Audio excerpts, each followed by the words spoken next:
मानचित्रमा पाटन राजदरबारभित्र रहेको तुसाइजीको विभिन्न मूर्ति त्यहाँ एकदम अन्तर्प्रभावित धेरै देवी देवताका मूर्तिहरू छन्। तिनैमध्ये भित्तामा रहेको मूल देवी देवता मूल अगाडि चाहिँ विष्णु गरुडासन विष्णु र लक्ष्मी र नारायणको मूर्ति छ भने दायाँपट्टि साइडमा रहेको महिषासुर मर्दिनी जुन धातुको मूर्ति छ र वरिपरि चाहिँ अष्टमातृकाहरूले घेरिएको आवरणमा रहेका मूर्ति त्यसैलाई चाहिँ अगाडि आवरण पृष्ठमा राखिएको छ।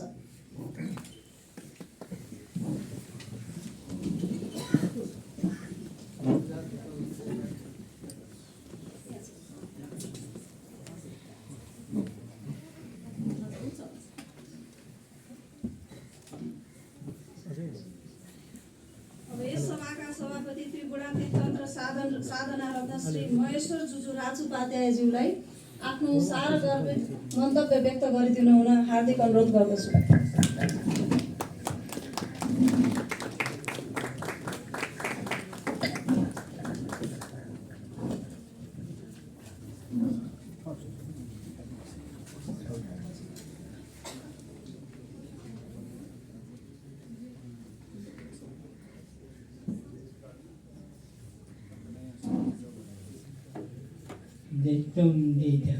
जय शंकराचार्य सर्वगति देवी स्वस्ति देवी नमस्ते। हामी जे काममा पनि आफूले मन परेकोले महत्त्व दिन्छौँ। त्यसकारण नेपालको तन्त्र परम्परामा माको नाम हुँदैन। तपाईँको आगम देवता के हो भन्नु भने श्रेष्ठ देवता। सो माने आफूलाई इष्ट माने मन परेकी त्यो देवी त्यहाँ हामीले नाम भन्दैन, नाम गोप्य। फेरि माकै बानीमा स्पष्ट हुन्छ, सर्वं खल्विदमेवाहं नान्यत् अस्ति सनातनम्। यो हो मार्कण्डेय ऋषिलाई प्रलयको अनुभूत गराउनको लागि भगवानले प्रलयको अवस्था सिर्जना गर्नु हुँदाखेरि बरको पातमा भगवान कृष्ण बरको पातै सानो छ, त्यसमाथि पनि भगवान कृष्ण कति सानो होला। त्यो सानो अवस्थामा पानीले बगाएर लगिरहेको छ, फेरि त्यो पातलाई कहाँ लगेर फाल्ने हो। अनि भगवान कृष्णले चिच्याले भन्नुभयो, मैले कसले यति सानो बनायो, मैले कसले यहाँ ल्यायो, यो मैले जानकारी दिनु पर्यो भनेपछि माले प्रत्यक्ष दर्शन दिनु भएन, आकाशवाणी हो। यो संसारमा सबै नै मै मात्रै हो, सर्वम खलु इदम। यो संसारमा म बाहेक अर्को पनि छैन। अनि फेरि अर्को एउटा भाषा के आयो भने चण्डीकै किताब भनौँ म, सुम्बलाई संहार गर्नको लागि महासरस्वती तयार हुनुहुन्थ्यो, अरू सबै निसुम्बसँग पनि संहार गरिसक्नुभयो। अनि सुम्ब आयो एक्लै, अरू सबै संहार भइसकेको कारणले त्यहाँ चाहिँ अष्टमातृका एकदम कामिरहनु भएको थियो। महासमेत गरेर नवदुर्गा नै हुनुहुन्थ्यो। अनि सुम्बले हाँक्यो, म एक्लै आएको छु, तिमीले लाज छैन यतिका सानो भेनाको सहरले मसँग लड्ने? अनि माले ठिक जवाफ दिनुभयो, एकै वाहम जगत त्यत्र द्वितीय काममा पर। यो संसारमा म बाहेक अर्को छ? शक्ति भन्ने कुरा नै मै मात्र हुँ, सबैले सञ्चालन गरिरहने शक्ति मै मात्र हुँ, त्यस कारण म बाहेक अर्कै छैन। यो किसिमबाट मा सर्वव्यापी हुनुहुन्छ, सबैको शक्ति र सबैको चेतना नै मा हुनुहुन्छ। यहाँ नै फेरि एउटा हामीले सम्झनु पर्ने कुरा के आयो भने तपाईँ हामी जन्मनाखेरि हामी लासको रूपमा जन्म्यौँ, हाम्रो शरीरमा आत्मा थिएन। त्यसकारण भगवान् कृष्णले गीतामा स्पष्टै आज्ञा भयो, जातस्य ध्रुवो मृत्यु, जन्मने वस्तुको मृत्यु नै, त्यहाँ प्राणी भन्ने मिल्दैन, किन त्यहाँ प्राण छँदै छैन। त्यसमा शरीर मात्रै जन्म्यो, लासको रूपमा जन्म्यो, अनि त्यो शरीरमा यो तालु छेडेर आत्माभित्र बस्यो। त्यसपछि मात्रै चेतनाले काम गर्यो। आत्माले चेतना पाउँछ, आत्मा नै चेतन स्वरूप हो। अनि त्यसपछि मात्रै बच्चा क्या गरेर हुन्छ। धेरै जसो स्टुडेन्टहरू नर्सहरूले अनुभव गरेकै कुरा हो, कुनै कुनै बच्चा बच्ची चाहिँ 5-10 मिनटसम्म चिच्याहरू रोएको हुँदैन, अनि यसले तातो दिनु पऱ्यो कि के गर्नु पऱ्यो भने उनले कोसिस गरिरहेको, त्यति बेला अनि त्यो चेतना रूपी आत्मा चाहिँ भित्र गइसकेपछि त्यो बच्चा 5-10 मिनट काम गरिसके पनि, मिहिनेत गर्दाखेरि पनि चेतना आएन भने मरेकै जन्म्यो भन्ने त्यो परम्परा छ। यो किसिमबाट त्यो पस्ने को त? त्यो पस्ने पनि तपाईँ हाम्रो आत्मा। त्यसकारण आत्मा न जन्मेको भर्खरको बच्चा हुन्छ, न हामी यो शरीर जस्तै बुढाबुढी भएर जान्छ। आत्मा बुढा पनि हुँदैन, बुढी पनि हुँदैन, बच्चा पनि हुँदैन। त्यो शरीर तन्दुरुस्त एकदम फुर्तीबाजको आत्मा हुन्छ। तर एउटा गजबको कुरा, त्यति फुर्तीबाजको भइकन पनि त्यो आत्माले कुनै वैज्ञानिकले देख्न सकेन। अहिलेसम्म धेरै मिहिनेत गरे, नगरेको होइन। त्यो आत्मा कसरी निस्कन्छ, आत्मा के हुन्छ, त्यो देख्नको लागि चाहिँ सिसाको पुरै ग्लास के भन्नु त्यसले, कोठा भनौँ न, सिसाको कोठा बनायो, अनि त्यसभित्र अक्सिजन पुरै भर्यो, अनि त्यो मर्न लागेको मान्छेलाई त्यहाँभित्र राख्यो, सब बन्द गरिदियो। अब हेरौँ आत्मा कसरी निस्कन्छ। अनि आत्मा निस्किने बेलामा चिरिक्क एउटा आवाज आयो, छैन, गयो, सक्यो। त्यो चिरिक्क आवाज के आएछ? त्यो ग्लास चाहिँ चर्कियो। त्यो चर्किएको भरमा आत्मा बाहिर गयो भनेपछि कति सूक्ष्म रहेछ त। सूक्ष्माति सूक्ष्म, सूक्ष्म पनि सूक्ष्म। यो किसिमबाट हाम्रा आत्मा त्यति सूक्ष्म छ, तर निकै बलियो छ। मैले अघि भनेपछि त्यो सडा जवान, त्यो कहिले पनि लाजबरी हुँदैन, बच्चा जस्तो हुँदैन, बुढाबुढी जस्तो हुँदैन, कमजोर हुँदैन। यो किसिमको तपाईँ हाम्रो जीवन। अनि यसमा यो जीवनको लक्ष्य के त? हामी मान्छे भएर जन्मेको लक्ष्य के त? सम्भवतः विद्वानहरू बाहेक साधारण मानिसलाई यसको ज्ञान छैन। विद्वानहरूले त अध्ययन मनन गर्नुभएको छ, उहाँलाई थाहा छ। साधारण मान्छेले पिएचडी नै गरेको भए तापनि यो विषयमा अध्ययन गरेकै हुँदैन, कसरी थाहा पाउने? त्यसकारण यहाँनिर एउटा अलिकति तितो पोखौँ म। वेदले हामीले के भन्यो? सबभन्दा पहिला सत्ययुग आयो, त्यसपछि त्रेतायुग आयो, त्यसपछि द्वापर युग आयो, त्यसपछि कलियुग आयो। तर यो ठिक उल्टो। पाषाण युगको मान्छेहरू जसले मुख धुन पनि जानेको छैन, नुहाउनेसम्म पनि जानेको छैन, त्यति बेला धर्म गरौँ भने कुन चराको नाम हो थाहै छैन। त्यो धर्महीन अवस्थालाई हामी के भन्छौँ? त्यो पाषाण युगलाई हामी के भन्छौँ? कलियुग भन्छौँ। 1 नम्बरमा कलियुग, सत्ययुग होइन। 1 नम्बरमा कलियुग आयो। तर तपाईँ हामीले पुर्खा जङ्गलमै जन्मे, जङ्गलमै हुर्के, जङ्गलमै मरि गए। मरिजानु पनि 2 किसिमबाट, जनावरले खाएर अथवा आफ्नो कालले खाएर, त्यो किसिमबाट मरि गए। सतीदेवीको युगमा पनि उहाँ हाम्रो पुर्खाको हित भएन।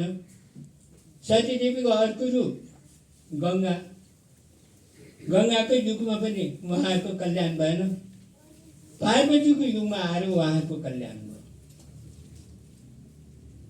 यहाँनिर अलिकति म किताबकै कुरा यहाँले जानकारी दिउँ। हाम्रो सप्तशती चण्डी भन्ने सायद यहाँ सबैले थाहा होला। त्यो किताबमा प्राधानिक रहस्य भन्ने एक च्याप्टर छ। त्यो प्राधानिक रहस्यमा स्पष्टै भन्यो, सूर्य छैन, चन्द्र छैन, तारा छैन, कुनै झिल्को छैन, गाढा अँध्यारो। त्यो अँध्यारो अवस्थामा एउटी नारी प्रकट भई, देवी होइन है, नारी। त्यहाँ त शक्ति भने पनि मिल्थ्यो नि, त्यो शब्द मिल्छ नि, तर शक्ति भनेर त्यहाँ कुनै पनि देवीको नाम भनेर नारी नै भनेको थियो। त्यति बेला नारी बबुभो, नारी उत्पन्न हुनुभयो। तर बच्चा शून्य छ कि छैन, अनि आफैले पृथ्वी सृजना गर्नुभयो। त्यो पृथ्वीमा आफैले हिमाल उठाइदिनु भयो। तपाईँ हामी सबै साह्रै भाग्यमानी हो, संसारमा पहिलो उठेको हिमालको काखमा हामी बसिरहेका छौँ। हामीले सानो देश भने मन नदुखाउनुहोस् तपाईँ, हामी साह्रै भाग्यमानी, हामी हिमाली काखमा बसेका छौँ। अनि हिमाल हुने बित्तिकै हिमालबाट त पानी बगेर आयो, पानी आउने बित्तिकै हावा आयो, हावा आउने बित्तिकै आगो आयो, अनि आकाश त शून्य त छँदै छ। यो किसिममा पञ्चमहाभूतको सृजना भयो। अनि त्यो एक्लै आइमा नारी, उहाँको श्रीमान छैन, श्रीमती छैन, बाबु छैन, आमा छैन, एक्लै नारी। त्यो नारीले अब केही सृजना गर्नु पर्यो भने 3 जोडी, त्यति त्यो किताबमा स्वर भन्ने शब्द राखेका छ। पहिलो आवाज, त्यति बेला आवाज पनि थिएन, मान्छे बोल्नु पनि जानेको थिएन, मान्छे छैन त, त्यसो स्वर भन्ने शब्द आएको छ त्यहाँ। अनि त्यो स्वरसँग मिलेर ब्रह्मा आयो, एक जोडी भयो। लक्ष्मीसँग मिलेर नारायण आयो, त्यो पनि नारीले नै जन्माइदिनु भयो। त्यसकारण उहाँहरूलाई हामी बिना बाउको सन्तान भन्छौँ। अनि त्यसपछि आएर गौरी र शङ्कर आउनुभयो। गौरी र शङ्करले संहार गर्ने, नारायण र लक्ष्मीले पालन गर्ने, ब्रह्मा र सरस्वती, स्वरबाट सरस्वती आएको, अनि उहाँबाट सृजना गर्ने। यो किसिमबाट नारीकै यो सृजना हो संसारमा। सब तपाईँ हामी सबै नारीकै। त्यसकारण नेपालीहरू मा भन्छ, अलिकति के अप्ठ्यारो पनि मा, जेमा पनि मा, बा भन्दैन। त्यति मात्रै होइन, आफूले त्यो गोप्य गरेर पूजा गरेको देवीको नाम के छ, त्यहाँ पनि मा, आगा माजु, गोप्य रहेको माजु, आमाजु। आमाजु भने श्रीमानकी दिदी भने होइन, मा नै भने अब छ, माजु। त्यहाँ बाजु कसैले पनि भनेको छैन। त्यसकारण तन्त्र साधनाले यही कुरा हामीले जान सिकायो कि तिमीहरूको मूल लक्ष्य भनेको मेरो काखमा आउने,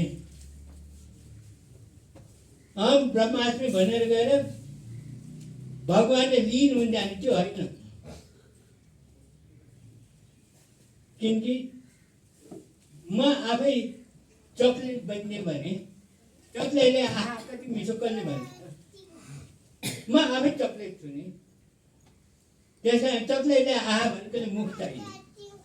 त्यसकारण ब्रह्ममा लिन हुने जाने बित्तिकै ब्रह्मरूपी अथवा महारूपीको सेवा गरेर परम आनन्द लिने त्यो मौकाबाट गुम्यो, सदाको लागि गुम्यो।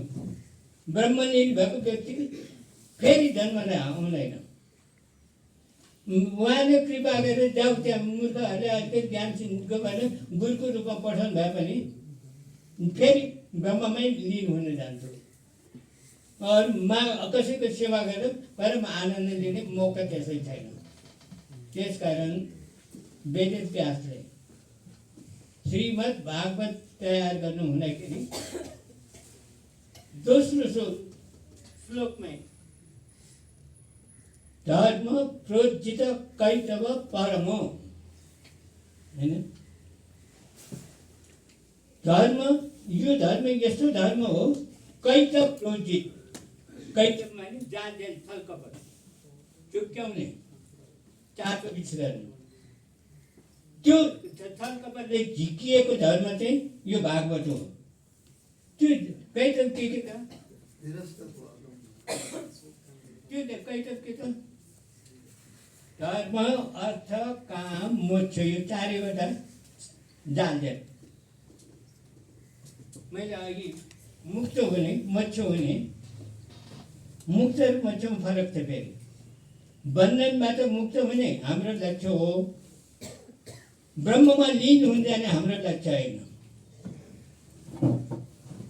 बन्धनबाट मुक्त हुन गएर माको सेवा गर्न जाने त्यहाँ अद्वैत छैन त्यहाँ द्वैतै छ माको सेवा गर्ने साधक छ सेवा गर्ने माको चरण छ यो किसिममा चाहिँ तन्त्र चाहिँ अद्वैतै छ त्यहाँ तन्त्रमा अद्वैत छैन वेदमा मात्रै अद्वैत भन्ने शब्द आउँछ यो किसिमबाट तन्त्रको चर्चा कहाँ गर्नुभयो त पार्वतीले तपाईँ हामीकै शेष पाण्डव बन्नु अन्त होइन यहाँ सबैको इच्छा चाहिँ के छ भने बाहिरबाट आएको भनेपछि नाक फुलाउने अर्काको दास भक्ति नाक फुलाउने हाम्रो पुर्खा आफ्नै तागतमा छन् भन्ने चाहिँ त्यो भाव छैन यसमा हामीले सोच्नुपर्ने हुन्छ यसमा भगवान कृष्णले नै यसको विरोध गर्नुभयो तपाईँहरूले सबैले थाहा होला ऊर्ज मूल अधः शाख ऊर्ज माने माथितिर मूल जरा माथितिर जरा अधः तलतिर शाखा हाँगाबिङ्गाहरू ती हाँगाबिङ्गाहरू के त छन्दांसी यस्तै परिणामी यो मैले गीताको लाइन भनिरहेको छु है तपाईँहरूले त्यो हाँगाबिङ्गो पातहरू सबै नै छन्दांसी वेदका ऋचाहरू त्यसकारण वेद उल्टो छ भगवान कृष्णले क्लियर कतै जानु अनि यस्तम वेद स वेदविद जसले यो कुरा बुझ्यो त्यसले माथि वेद बुझ्यो त्यो माथि वेदविद भयो होइन भने त्यो वेदको अज्ञानी नै हो त्यसले वेद बुझेकै छैन भगवान कृष्णले यहाँसम्म चित्त बोक्नु त्यसपछि आएर अर्को लाइनमा के भनिदिनु भयो त्यो पिपलको बोट जस्तै एउटा जरा गाडेर बसेको छ त्यसले निकै बलियो छ त्यो हुन पनि हो पिपलको बोट यी ढुङ्गामा पनि उम्रिदिन्छ मन्दिरहरूमा पनि उम्रिदिन्छ त्यसको लागि माटो चाहिन्छ भन्ने छैन त्यसरी नै त्यसलाई अस्वस्थ भन्ने शब्द त्यहाँ प्रयोग गर्नु भगवान कृष्णले अस्वस्थ माने पिपलको बोट त्यो पिपलको बोटलाई जरिलो दृढ सस्तेन चित्वा माने काटेर जरा समेत उखेल्न गएर काटेर फाल्यो तत परम तत् परिमार्गितव्यम त्यसपछि त्यो परम पद के छ माको काग त्यो परिमार्गितव्यम त्यो खोज्नुपर्छ यो भगवान कृष्णले यहाँसम्म काटेरै फाल्नु भनेर भन्नुभयो किनकि उहाँले रिस उठेको कुरा के भने पाषाण युगमा तन्त्र आयो हाम्रो किरातेश्वर किरातीले श्रेष्ठ पाण्डव पदमा तन्त्रको ज्ञान दियो तन्त्रको कालमा सबै समान थिए कुनै भेद थिएन कुनै जाति भेद थिएन कुनै खानेमा भेद थिएन खानेकुरामा पनि सबै पचाउनु सक्छ भने हलाल बिच पनि खाऊ महादेवले हलाल बिच पान गर्नुभयो नि अनि शक्ति महादेवको पार्वती शक्ति हो शक्तिले यहाँ घाँटीमा यसो ठिक दिनुभयो ठिक दिने बित्तिकै बिख जग्गा भएन त्यो बिख खाएको त्यसको प्रभाव पनि भएन, मारण भयो। अनि भोलेनाथको नाम नीलकण्ठ भगवान हुनुभयो। त्यस कारण यति शक्ति त्यो भोले बाबाकै जस्तो शक्ति तिमीलाई आर्जन गर्न सक्छौ भने हलाल बिस खाए पनि हुन्छ। जहाँ रक्सीको कुरा छ थोरै कुरा हो, त्यो के कुरा हो, ठुलो कुरा होइन। हेला नगर। माको एक स्तनबाट रक्सी आउँछ, माको अर्को स्तनबाट दुध आउँछ। ए बच्चा बच्ची तिमीहरूको जे इच्छा छ त्यही खाऊ। हाम्रो लौकी आमाहरू पनि त्यही गर्नुहुन्छ। ए त्यो कान्छालाई उसले जहाँ रक्सी मनपर्छ उसले एउटा अन्डा पकाइदिएन, यो जेठो छोरालाई उसले जहाँ रक्सी मन परेन खिर पकाएर खुवाइदेऊ न। आमा त त्यही हो नि, छोराहरूमा चाहिँ फरक हो नि। यही किसिमबाट शक्तिश्वरी माले, जसलाई हामी आवा माता भन्छौँ, जसलाई हामी सर्वेश्वरी पनि भन्छौँ, सबैको आत्माभित्र बसेर चेतना दिइरहनु भएकोले सर्वेश्वरी, सबैतिर व्यापक। कुकुर बिरालोमा पनि उहाँले चेतना भएर बस्नुभएको छ। विद्वान विदितहरूमा पनि उहाँले चेतना भएर बस्नुभएको छ। सबैमा उहाँले भएको सर्वेश्वरी। त्यसकारण तन्त्र चर्चा परिवारले यो नेपालको सामग्री हो। तन्त्र भनेको अन्तबाट आए नभनौँ, यही कुराले चर्चित गर्नको लागि तन्त्र चर्चा परिवारले हरेक हप्तामा यो चर्चित गरेर आएको छ। यसबाट धेरै नै लाभ चाहिँ पाएको छ। अनि अर्को एउटा महत्त्वपूर्ण कुरा के भने, हामीहरू तीर्थ यात्रा जान्छौँ, निकै पैसा खर्च गर्छौँ, शरीरले पनि दुःख पाउँछौँ। त्यो त शारीरिक क्रिया हो।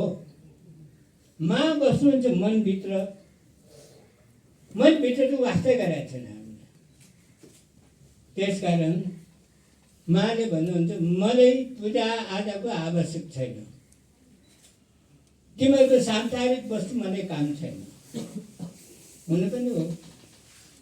स्वर्गमा तपाईँ हामी मरेर गयौँ भने, हामी स्वर्ग पुग्यौँ भने तपाईँ हामी नै हो ती देवताहरू, स्वर्गमा बस्ने देवताहरू।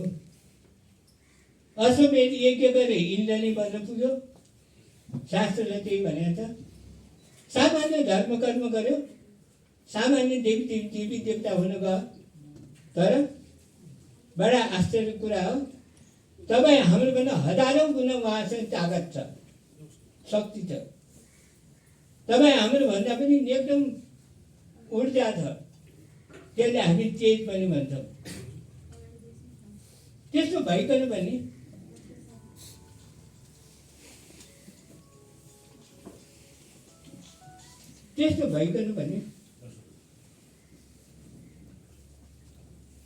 उहाँहरूले एक कुरा माग्नुहुन्छ। त्यो के भने, हामी यहाँ देउता भएर आयौँ, फेरि एउटा कुरा जानकारी दौँ, स्वर्ग एकै तहको मात्रै होइन, स्वर्ग 11 तहसम्मको छ। हाम्रो 5 star hotel, 3 star hotel, 4 star hotel भने जस्तै तह छ। 11औं तहको स्वर्गको नाम ब्रह्मलोक। भगवान कृष्णले गीतामा स्पष्टै भन्नुभयो, ब्रह्म भुवना लोकान् पुनरावर्तिन अर्जुन। ब्रह्मलोक पुगिसकेपछि ब्रह्माजी पनि त्यो आफ्नो पुण्य भोगेर त्यो सकेर गइसकेपछि अब खानै गएपछि थाल रितिन्छ नि।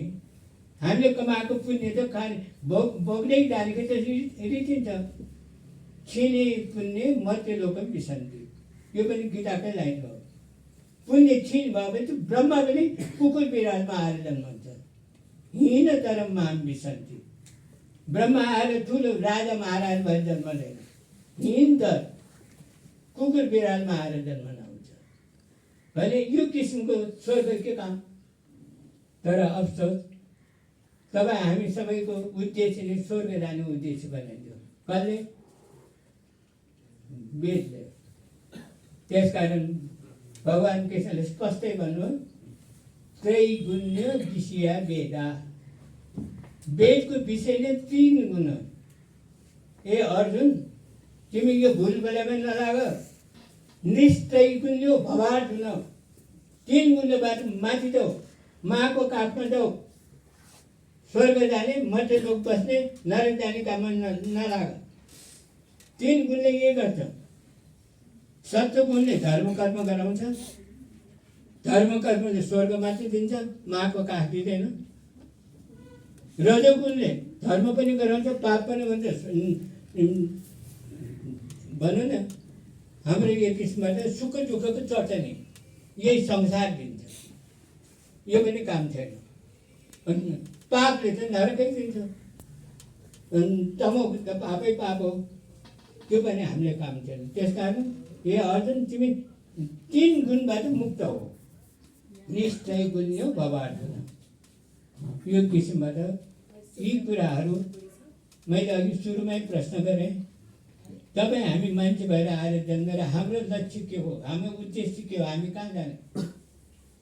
धेरैको दिमागमा आउँछ स्वर्ग जाने, स्वर्ग जाने पाएर हाम्रो सबैको दिमागमा यही छ होइन, माको काखमा जाने, मानी बन्न जाने होइन, मामा प्रबन्धन हुन जाने होइन, माको सेवा गर्नुको लागि माको काखमा जाने, माको फेरि माकै काख पनि चाहियो, बाको पनि त काख छ नि, भएर के गर्ने?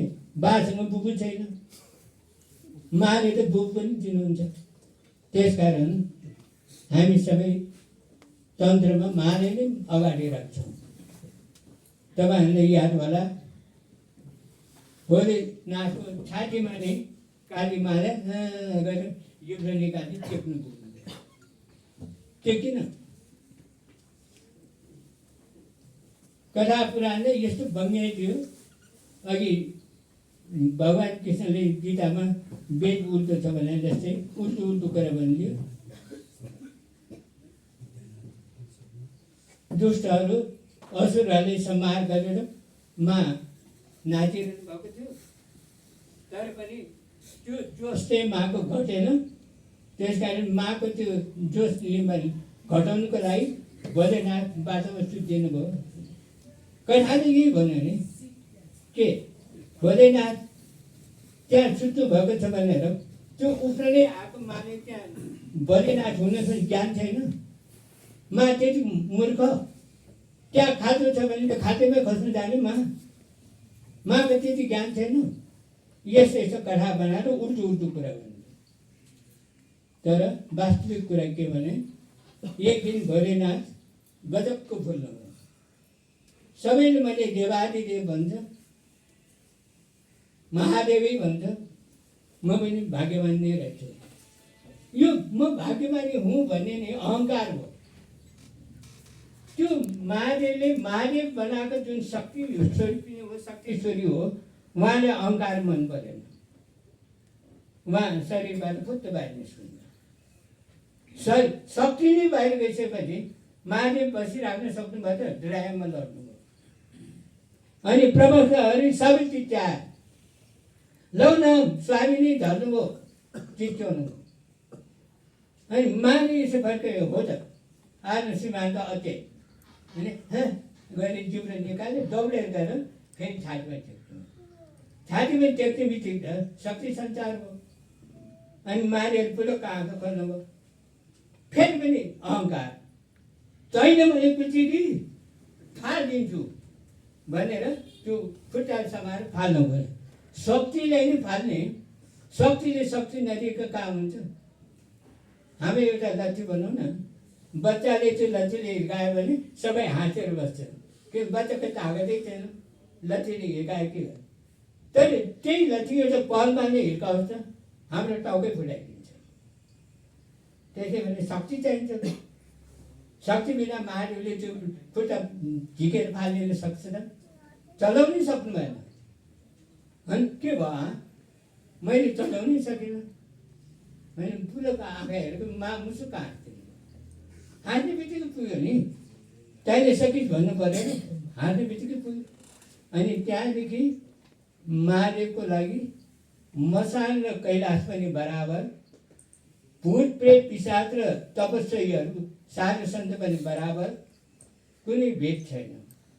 त्यसकारण उहाँको नाम शिव। शिवको ठिक अर्थ चाहिँ कल्याण। तपाईँ हामी सबैको कल्याण गर्ने उहाँ शिव कल्याण। यो किसिमबाट तन्त्रले यहाँसम्म पुर्यायो। अनि तपाईँले फेरि म अघि सबै कुरो उल्टो उल्टो भन्छु, बेलले भनेको छु नि। 1 नम्बरमा त्यो पाषाण युगको कलियुग चाहिँ 1 नम्बरको भयो। त्यसपछि 2 नम्बर, 2बाट नै द्वापर आयो। याद गर्नुहोस्, संस्कृतका विद्वानहरू सबैले थाहा छ यो। 2बाट नै द्वापर आयो, 1बाट द्वापर आयो। द्वापरमा के भन्छ, त्यो कलियुगको अहङ्कार छुट्याएको छैन। त्यही अहङ्कारको कारणले गर्दाखेरि भगवान् कृष्ण पनि हार्नुभयो। भगवान् कृष्णले पनि गएर दुर्योधनलाई दुर्योधनलाई यिनीहरूले 5 गाउँ दिँदौ न, एउटा गाउँमा मजाले बस्छन् यिनीहरू, बिन्ती नै गर्नुभएको भने। तर पनि त्यो कलिको अहङ्कार दुर्योधनले छोड्न सकेन।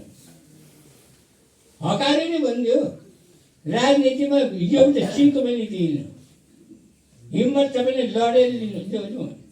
आखिर महाभारत मच्यो, त्यत्रो सङ्ग्राम भयो। त्यसपछि अनि त्रिबाट त्रेता आयो। त्रिबाट 3बाट। त्यस कारण सतयुगबाट त्रेता आएन, द्वापरबाट त्रेता गयो। अनि त्रेतामा के आयो,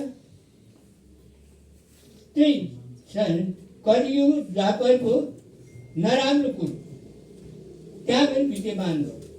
के भने पुरुषले माथि, पुरुषले जे गरे पनि पञ्चखण्ड माफ, नारी चाहिँ तल। नारीहरूले एकपट्टि भने पतिव्रता धर्म बस्नुपर्छ, यो अन्याय भयो भनेर रामले आफ्नो 4 भाइले एउटा न्याय दर्शन ल्यायो। जसरी आइमाईहरू एक पतिको रूपमा व्रतमा बस्न आवश्यक छ, केटाहरू पनि एक पत्नीको धर्ममा बस्न आवश्यक छ। जस्तै आफूले बुवा दशरथले 3-3वटा बिहा गरेर बसे। बाले त्यो 3जनाले कसरी सन्तुष्टि दियो होला? त्यहाँ त शोषण भयो नि। जसले मौका पाए त्यसले मोज गर्यो, मौका नपाएको पीडित भएर बसे। यो शोषण हो। हामी नारीको शोषण गर्दैनौँ। रामको सबभन्दा ठुलो उद्देश्य नै हो। अनि 3 भाइले पनि बोलाएर मलाई यस्तो लाग्यो, तिमीहरूले के लाग्छ? हो, दाइले भन्नुभएको कुरा ठिक। हामी यसैमा अड्छौँ, हामी दोस्रो बिहा गर्दैनौँ। फेरि लुकी अर्को आइमाईसँग हिँड्छु, यो पनि होइन। इमान्दार हुनुपर्छ। एउटै मान्छे बिहा गर्ने, किनकि त्यहाँ आइमाईले पनि त्यही शान्ति हुन्छ, कुनै झै झगडा हुँदैन। पुरुषले पनि त्यो शान्ति हुन्छ, कुनै झै झगडा हुँदैन। त्यो झै झगडा नभएको त्यो परम शान्तिको त्यो जीवन नै राम राज्य हो। राम राज्यको मुख्य अर्थ यो। तर आजकल जे गरे पनि हुन्छ भन्ने उसको राम राज्य भनिन्छ। जे गरे पनि हुन्छ होइन, नियममा बस्नुपर्छ। अनि यो कुरा प्रचार गर्दै गयो। एकान विकान मैदान जनकपुरमा पनि पुग्यो।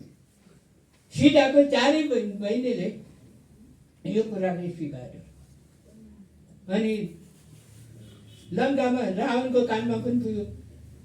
रावणले बेकुफहरू, बहादुरको त 1000 स्वास्नी हुन्छ। रावण त अहङ्कारी नै हो, बहादुरको 1000 स्वास्नी हुन्छ। ल, म उसलाई जवाब दिन्छु। त्यो धनुष भङ्ग मैले त्यही धनुष म उठाइदिन्छु भनेर सीता स्वयंवर रावण पनि गयो। यो सबैले थाहा भएको कुरा हो।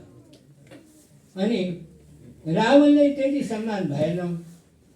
लक्ष्मण र राम उनीहरू त जङ्गलैबाट गएको, विश्वामित्रसँगै गएको नि। त्यति सिँगार पटार पनि छैन, रावणको जस्तो गरगहना पनि छैन। तर पनि उनीहरूको त्यो जुन एउटा एक पत्नीको जुन व्रत लिन्छु भनेको हो, त्यो सबैले सम्मान गर्यो। यसबाट समाज राम्रो हुन्छ, समाजमा प्रेमको भाव हुन्छ। अनि राम र लक्ष्मण त्यहाँ जाने बित्तिकै सबै जुरुक्कै उठेर सम्मान गर्यो।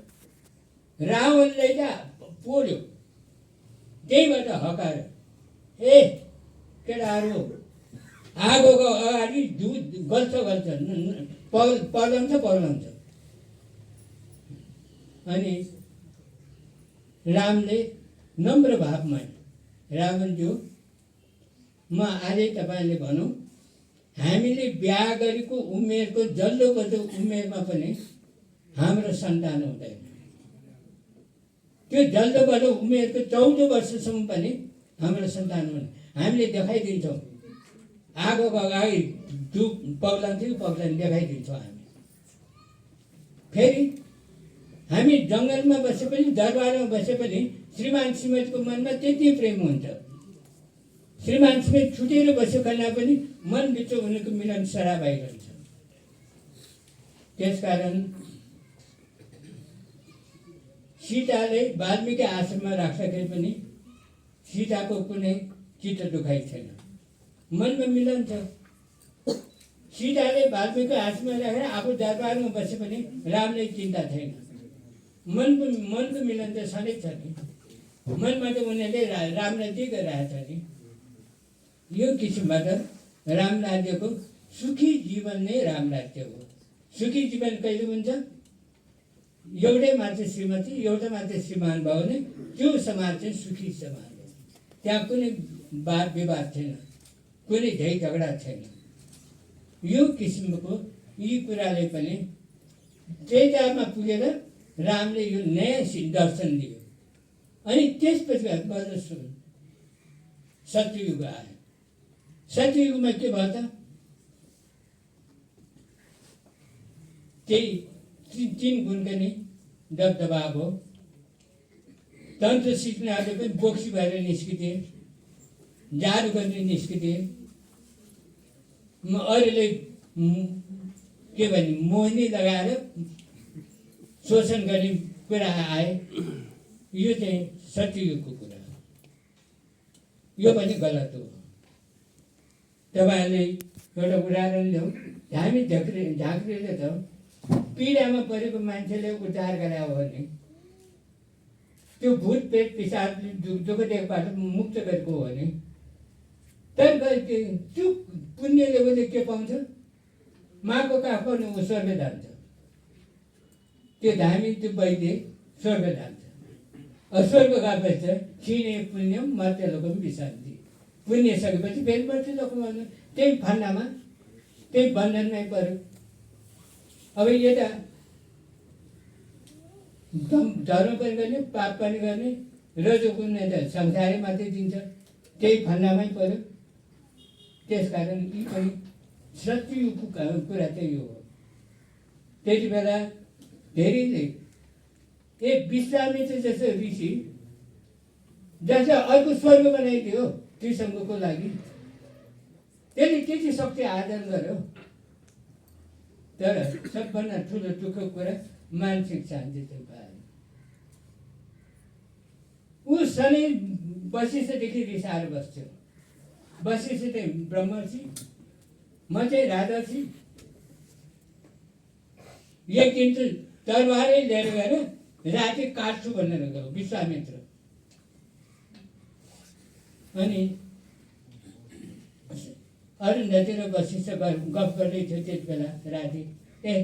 निराइ सिकाएर आइन्छ, निराएपछि भित्र गएर काट्ने नि भनेर लुकेर बस्यो पछाडि। त्यति बेला अरुन्धतीले फ्याक्ट सोध्नुभयो, अहिलेको युगमा सबभन्दा तपस्वी उग्र तपस्वी को छ? वशिष्ठ म फ्याक्टै निस्क्यो। स्वर्गीय बनाउन सक्ने तपस्वी विश्वामित्र छ नि, त्यो भन्नु माथिको तपस्वी केही छैन। ए विश्वामित्र सबभन्दा ठुलो तपस्वी हो त, स्वर्गीय बनाइदियो उसले। तर के गर्ने? उसको त्यो अहङ्कारले गर्दाखेरि, उसको त्यो रिसले गर्दाखेरि ती सबै भस्माभूष।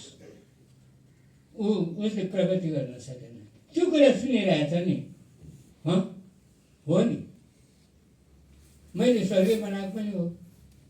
तर मैले के पाएँ त? यही मैले अहङ्कार, यो अहङ्कारले त मैले बिगाऱ्यो। ल मैले जसले काट्छु भनेर आएको ऊ त गुरुको महागुरु रहेछ, मैले उसको खुट्टै जोग्नुपर्छ भनेर जगत ढक्क भने गयो यति बेला को आयो हेऱ्यो भने अर्जुन नेतले नि पठाए खोले विश्वामित्र फेरि हातमा तरबार ए कोसँग झगडा गरेर आएको तिमी होइन कोहीसँग झगडा गरेर आएको होइन म हजुरलाई काट्छु भनेर भने वशिष्ठको खुट्टाइमा त्यहाँदेखि अहङ्कार छोड्यो अनि बल्ल विश्वामित्रले ब्रह्मर्षिको पदमा पुग्यो। यी कुराहरू हाम्रो तन्त्रले दिएको शिक्षाहरू वेदले दिएको शिक्षा होइन। त्यसकारण तपाईँ हामी तन्त्र भूमिका नागरिक तन्त्र भूमिका मान्छे हामीले आफूले गौरव साथ स्वीकार्नुपर्छ। बाहिरबाट आएर आएन त्यही पार्वती र महादेवले किराँतीले र किराँतेश्वर भएर हामीले यो ज्ञान दिनुभएको हो। यसको प्रमाण के त अहिलेसम्म पनि श्रेष्ठमान्त वनमा गौरी घाट छ, गौरीको शिला छ त्यहाँ। त्यो गौरी घाटबाट माथि डाँडामा किराँतेश्वर महादेवको मन्दिर छ। प्रमाण यही हो, अन्त यो छैन। त्यसकारण उहाँले मलाई दिनुभएको यति ज्ञान चाहिँ यहाँले पनि बाँडे, सबैले दिनुहोस्।